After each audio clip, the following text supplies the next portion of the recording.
Silakan Mbak Husnul menanggapi beberapa pertanyaan tadi berkaitan dengan KM 50 dan Mabes Polri dan akar Sebenarnya KM 50 udah banyak ya. Yang penting untuk isu KM 50 ini DPR harus bicara. Kemarin TP3 sudah ketemu dengan Presiden, sudah ketemu dengan DPR, PKS dan PAN. Mudah-mudahan, dan Komnas HAM juga sudah dipanggil oleh Komisi 3 sehari setelah TP3 ketemu dengan PAN. Mudah-mudahan ada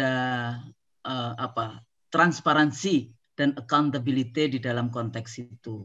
Nah itu satu ya, kalau itu saya lebih baik itu teman-teman yang sudah banyak bicara di TP3. Tapi balik lagi saya tidak membahas satu persatu, tapi ingat bahwa terorisme itu nggak cuma politik agama, ekonomi juga bisa disebut economic terrorism. Ya, jadi penjajahan imperialisme dan sekarang dengan ideologi liberalisme yang luar biasa itu ya, yang dari pemikiran bahkan lembaga-lembaga internasional pun juga dibentuk di dalam konteks implementasi dari ideologi itu. Tadi juga ada yang bicara apa saja yang dalam tadi ya, terorisme ya bisa politik, bisa ideologi, bisa juga kalau seringkali menggunakan agama. Tapi kalau kita percaya bahwa Islam adalah agama yang peace gitu ya, agama damai gitu, dinul rahmah wassalam, jadi rahmat dan ada rahmat di situ, ada kedamaian di situ. Jadi apa ya, eksternal dan internal faktor-faktor eksternal, faktor-faktor internal. Yang selalu dikatakan kenapa kok saya waktu Surabaya itu yang saya shock ya, karena suami istri dengan anak. Tapi pada saat sampai hari ini, siapa yang bisa menjelaskan dengan saya secara jujur? Kenapa semua mati? Dan kemudian lawannya selalu dibeda bunuh diri. Padahal dalam Islam kan nggak boleh kita bunuh diri kan? Itu sudah jelas, itu bukan, nggak ada sama sekali. Anda yang tadi Adi Hidayat, Ustadz Adi Hidayat yang selalu mengatakan bahwa jihadnya bukan fi jalan tamrin atau fi depan gereja kayak gitu kan. Jihad fisabilillahnya itu seperti apa dengan segala macam rahmat dan untuk semua alam. Jadi balik lagi, coba kita daftar akar masalahnya apa, akar dari persoalan kita, sehingga tadi ya dari mulai kemiskinan, illiteracy. Teman-teman tahu nggak? Anda mungkin beruntung. Rata-rata pendidikan di Indonesia itu SMP kelas 2 semester 1. Jadi 7 tahun 6 bulan. Sekarang mungkin udah naik 7 tahun 8 bulan. Kayak gitu. Apa yang kita harapkan? Kita negara kaya tapi dikuasai oleh oligarki ekonomi. Politiknya dikuasai oleh oligarki politik. Sekelompok keluarga, sekelompok orang menguasai partai politik. Sekelompok orang menguasai ekonomi. Jadi kalau tadi dikatakan terorisme itu termasuk terorisme terhadap ekonomi gitu ya. Susah mencari pekerjaan, digerus dengan TKA-TKA dari Cina, karena kong kali kong di dalam konteks oligarki ekonomi dan oligarki politik, media narasinya tunggal dan sebagainya seperti itu. Ya, ada illness, ada akhirnya rakyat ini sebetulnya between quote sakit di dalam konteks itu. Nah, sakit itu bisa dengan mudah kalau dikasih sedikit lit the fire kayak gitu kan istilahnya, yang menyebabkan kemudian mereka bisa bertindak act terorisme. Tapi pertanyaan saya cuma satu, siapa sebetulnya kakak pembinanya atau gurunya atau peternaknya dan sebagainya? Itu yang harus diungkap. Sampai hari ini saya juga nggak tahu. Bukan berarti kemudian saya tahu semuanya, enggak. Itu studi-studi yang sedang saya cari, saya ngobrol dengan banyak orang, baik nasional maupun internasional di dalam konteks itu. Karena saya nggak percaya. Begitu saja, sebagai scholars kan kita harus memiliki yang namanya keingintahuan kayak gitu. Ini kemana nih? Siapa, makanya indikator-indikatornya dikeluarkan, siapa yang diuntungkan, siapa ini. Nah, kenapa? Karena balik lagi kita percaya bahwa agama, kalau kita bilang tadi ya, kita harus mengubah mindset. Ya, jadi ya, terutama teman-teman yang ustadz gitu ya, religious leaders gitu ya, yang sebetulnya saya yakin majority ya, dominan itu non-violence.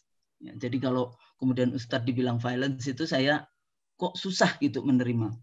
Mindset kita ubah, bukan bukunya Huntington yang The Clash of Civilization, kita ubah menjadi Alliances of Civilization. Ya, jadi gimana dialog-dialog interfaith dialog itu menjadi sangat penting. Itu usaha-usaha yang dilakukan oleh Mas Din itu, Din Samsudin di dalam konteks itu. Gampang nggak? Nggak gampang. Bahkan membuka secara jujur saja nggak bisa. Atau belum bisa. Kalau kita nanti lihat. Nah, nanti kita bisa lihat aja zaman Rasulullah dulu gimana. Perjanjian-perjanjian yang dilakukan oleh Rasulullah dengan apa namanya agama-agama yang lain seperti apa dan hasilnya seperti apa. Nah, sebetulnya banyak cara-cara yang kita bisa lakukan. Jadi interfaith dialog yang dilakukan itu harus kita dukung. Negara juga harusnya mendukung dalam konteks itu. Nah, bagi negara tentu saja Islam, kelompok Islam, umat Islam itu adalah umat mayoritas bangsa ini yang ikut merebut kemerdekaan dan yang menjadi pemilik saham sah negara Republik ini, kerajaan-kerajaan Islam. Jangan kemudian sekarang kalau Islam, umat Islam, kekuatan Islam itu dijadikan titik musuh. Oposisi itu berbeda pendapat, bukan oposisi itu bukan musuh yang harus dihabisi, dipinggirkan, dihabisi, dihabisi. Bukan. Ya, dalam politik oposisi itu biasa saja. Kita berbeda, we are opposition on that subject. Tapi dalam isu yang lain kita enggak kayak gitu. Itu biasa saja di dalam konteks politik seperti itulah. Ini yang penting, jangan sampai kemudian itu yang sebetulnya penyebab menjamurnya ketidakadilan, sakit hati, balas dendam yang ke arah sana. Tapi saya selalu mengatakan enggak perlu. Saya selalu katakan kan enggak perlu yang namanya bikin negara Islam. Apa? Rebut aja. Negara Pancasila adalah bagi saya adalah darul akhdi wa syahadah. Negara Islam. Anda cek dari sila pertama ketuhanan yang Maha Esa. Agama mana yang punya ketuhanan yang Maha Esa? Hanya Islam. Qul huwallahu ahad. Kemanusiaan, adil beradab, persatuan, ya, keadilan sosial bagi itu semuanya Islam. Ya, makanya rebut tafsir Pancasila menjadi tafsir Islam. Jangan Anda mau Pancasila, saya Pancasila, lu Islam apa? Anti Pancasila. Enggak. Makanya nggak ada orang Pancasila yang akan mengubah Pancasila dari Pancasila menjadi Trisila dan Ekasila. Bukan. Nah, jadi konteks ini mari kita duduk bersama, nggak ada lagi dialog. Posisinya cuma dialog, mutual understanding. Kekuatan-kekuatan. Jadi negara itu perlu bikin yang tadi saya katakan secara teoritik, namanya first track diplomasi. Dialog-dialog yang harus dilakukan, dan ini nanti macam-macam. Kemudian second track-nya itu civil society dalam konteks itu. Dan tidak hanya yang tadi faktor internal, faktor eksternal, bagaimana kita mengeliminasi jadi global injustices. Anda bicara tentang Palestina dengan Israel, apa yang terjadi? Zionis Israel. Anda bicara tentang Rohingya, apa yang sekarang terjadi di Myanmar? Kenapa Rohingya di ini? Ada kemungkinan di situ adalah tambang emas yang itu jalurnya sampai ke ini. Jadi ada banyak hal. Anda bicara Uighur, tapi global bicara apa? Bicara Palestina. Apa yang terjadi dengan Ilhan Omar pada saat dia bicara kebijakan Amerika ke Israel? Ya, dibuka itu semua video-videonya Ilhan Omar. Perempuan pakai jilbab, Muslim, anggota Kongres. Ya. Dan dia harus, kenapa? Karena dia tidak masuk jaringan AIPAC. Itu lobinya Yahudi, baik di Partai Demokrat maupun di Partai Republik, yang setiap kali kebijakan-kebijakan kenapa Israel itu didukung di dalam konteks itu. Nah, itu politiknya di situ. Kepentingan-kepentingan politiknya di situ. Belum lagi nanti kepentingan. Makanya belum lagi kalau kita bicara ketidakadilan. Kenapa di Indonesia yang kita punya gold reserve, yang namanya emas di Indonesia kan bergunung-gunung. Bahkan sudah diambil itu oleh Freeport itu. Yang berapa gunung itu. Di Iceberg maupun Grasberg. Saya sudah naik ke 4.285 meter di atas permukaan laut, yang gunungnya sudah jadi mangkok, yang icebergnya sudah habis, ya. Dan kemudian di bawah-bawah yang kayak gitu di Timika. Nah, 40 tahun 700.000 ton batu setiap hari diproses tanpa pernah libur. 80% milik Freeport McMoran, 10% milik pemerintah Indonesia, 10% milik Freeport yang dulu dijual-jualkan. Bakri pernah memiliki itu. 10% itu. Nah, tapi rakyat Papua miskin. Ya, pendidikannya, teman-teman di sini tahu nggak? Kalau mahasiswa Uncen itu dari 300 misalnya mahasiswa fisik, 100-nya nggak bisa baca dan nggak bisa tulis. hari ini. Wow. Hari ini. Hari ini.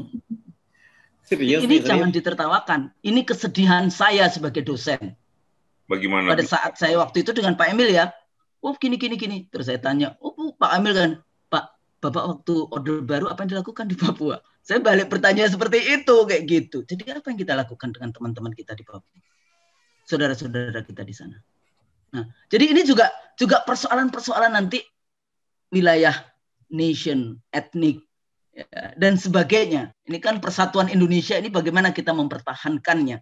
Mau nggak mau, dialog pusat daerah, dialog interfaith, dialog antar generasi, dialog antar civil society, political society, business society. Kalau yang tadi bertanya gimana Bu? Ya kalau menurut saya ya sampai kiamat mungkin ya selalu ada. Tapi kan kalau kita punya memiliki mekanisme politik, sosial ya untuk menyelesaikan isu-isu seperti itu, kita akan mereduksi, jadi mengurangi di dalam konteks itu sehingga kita bisa menjadi cita-cita yang baru tadi. Violent activism ya itu tetap menjadi ancaman bagi kita semua. Ya, kita condemn kayak gitu ya. Siapapun yang melakukan kekerasan, mau state terrorism maupun non state terrorism.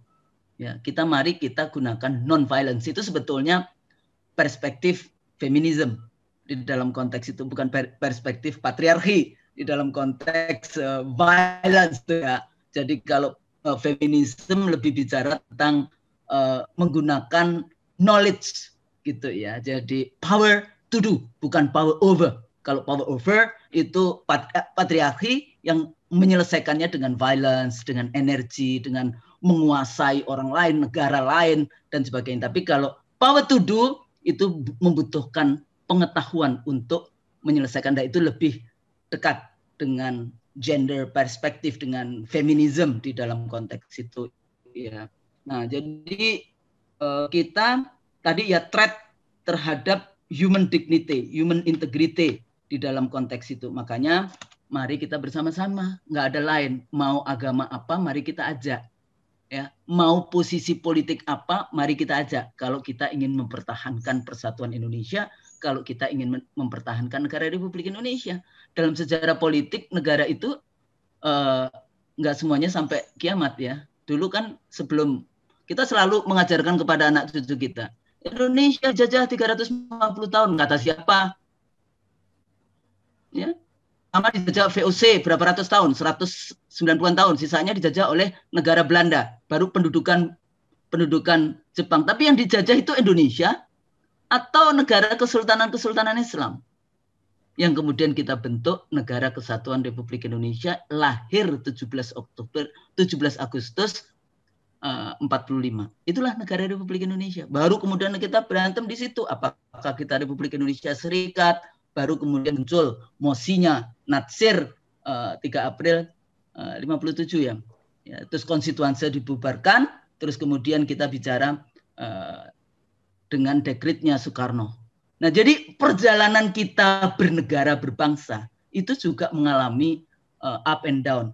Kita juga punya masalah di 65, tapi kalau Anda bicara 65, bicaralah juga 48 supaya adil apa yang terjadi di Madiun 48 dan apa yang terjadi dengan 65. Karena teman-teman sekarang, makanya ini juga dengan glasnost perestroika, jatuhnya komunisme, tahu-tahu kita sekarang di Indonesia udah nggak takut lagi dengan komunisme. Oh nggak ada, selalu denying, nggak ada. Tapi pada saat yang sama, langkah-langkah yang tadi terorisme itu tadi, bukan terorisme yang hanya yang tadi ya, bom bunuh diri ataupun apa itu, tapi juga terorisme dalam arti ya yang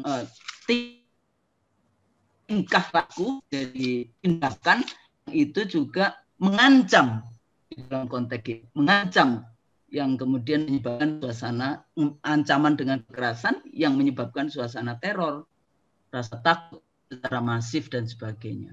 Nah, coba teman-teman semuanya dilihat di dalam konteks itu, teman-teman mari kita mencoba untuk kecil-kecilan dulu dialog-dialog yang kita bisa lakukan. Apa sih teman-teman ya, pemikiran-pemikiran mindset dari teman-teman, interfaith dialog-nya, kemudian cross partai politik dialog ya untuk menyelesaikan masalah ini. Tapi kalau kita ngomongin tanggung jawab, nggak ada lain.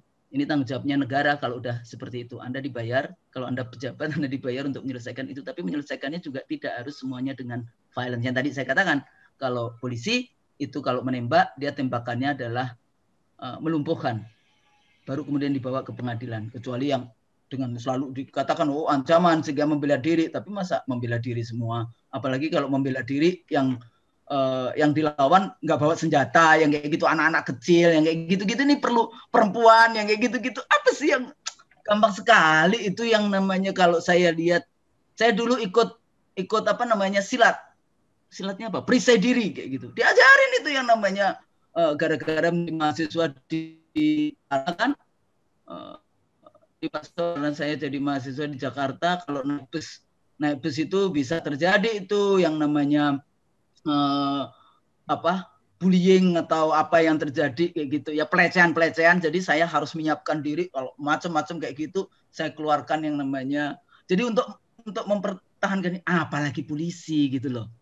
Jadi di sini menghadapi perempuan pakai jilbab yang ini kan bukan di tempat yang seperti di Palestina, atau bukan di tempat yang seperti di Rohingya atau di mana yang Palestina ya, yang luar biasa di dalam konteks itu. Jadi nggak ada lain, mari kita bersama-sama ya, dialog itu harus dilakukan. Saya pikir itu mungkin tidak menjawab satu-satu ya, tapi perspektifnya di kesana. Makasih. Izin Bang Hersu, satu pertanyaan aku belum terjawab nih. Yang kira-kira kepemimpinan seperti apa, siapapun pemimpinnya ya, yang bisa mungkin mempunyai peran untuk meminimalkan terorisme gitu ya. Karena ini terus terang aja, saya nggak tahu apakah sudah disadari atau enggak. Ini saya cerita, ini real, bahwa di dunia pendidikan sekarang itu lagi gencar-gencarnya ya menamakan studi tentang keamanan nasional. Tetapi ada satu tutor yang saya sangat keras menentang itu, sampai saya dikeluarkan dari kelas gitu ya.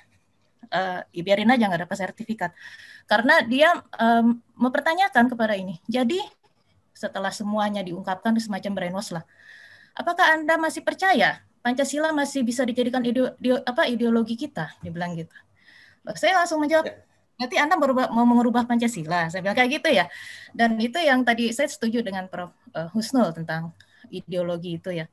Kita ini lagi krisis sebenarnya. Bang Yos, tulisan aku masuk ke jurnal Intelijen dan Kontra Intelijen tentang ketahanan ekonomi kaitannya dengan radikalisme segala macam juga. Saya nunggu hampir 2 tahun saya baru dimuat di jurnal Intelijen dan Kontra Intelijen. Nah jadi itu aja pertanyaannya yang belum terjawab. Makasih. Nah, ini kalau saya menjawabnya pendek aja sebelum Pak Sutioso, ya balik lagi. Jadi pemimpin yang amanah, bisa dipercaya, ngomong sama yang dilaksanakan benar. Cerdas, ya amanah, tablik, sidik, fatona. Udah, coba 4 itu diturunkan. Ya. Fahami. Anda baca Al-Farabi, ya, Ibnu Taimiyah, Mawardi tentang leadership. Nah itu salah waktu pilkada, suka dikutip kan, lebih baik kita memilih pemimpin yang non Muslim dibanding tapi adil dibandingkan. Nah itu salah. Nah Rousseau ini ahli kontrak sosial, sebenarnya dia mengambil juga lebih duluan Mawardi. Jadi Farabi itu 900-an, Mawardi dilanjutkan setelah itu, baru Ibnu Taimiyah. Rousseau itu abad keberapa tentang kontrak sosial? Mawardi sudah bicara kontrak sosial. Nah jadi kembali mari kita pelajari Masyriqi wal Maghrib, ya, ilmu pengetahuan dari timur dan barat secara bersama-sama supaya kita tidak salah di dalam memahami itu. Nah, jadi pemimpin ya dia mestinya harus memiliki pengetahuan yang luas, pemahaman yang luas dengan siapa yang dia pimpin. Jadi kalau Anda goblok misalnya, jangan kemudian maju jadi pemimpin di Republik ini, menurut saya. Ya, jadi kenapa? Karena akan merusak seluruh persoalan yang ada. Ya, cerdas. Anda kan S2 ya di UI. S2, S3, ayo sekolah lagi ya, supaya Anda bisa memahami dengan baik persoalan bangsa, masuk ke partai politik, Anda direkrut, bisa satu saat jadi calon presiden yang paham, jadi anggota DPR yang paham. ya dalam konteks itu. Walaupun perempuan itu bukan rokok katut swarga nunut ya. Perempuan juga kalau Anda berjuang untuk kebaikan, nanti Anda juga pahala. Ya, dalam Setuju, konteks. Prof. Terima kasih. Saya pikir itu penting, ya. Yep.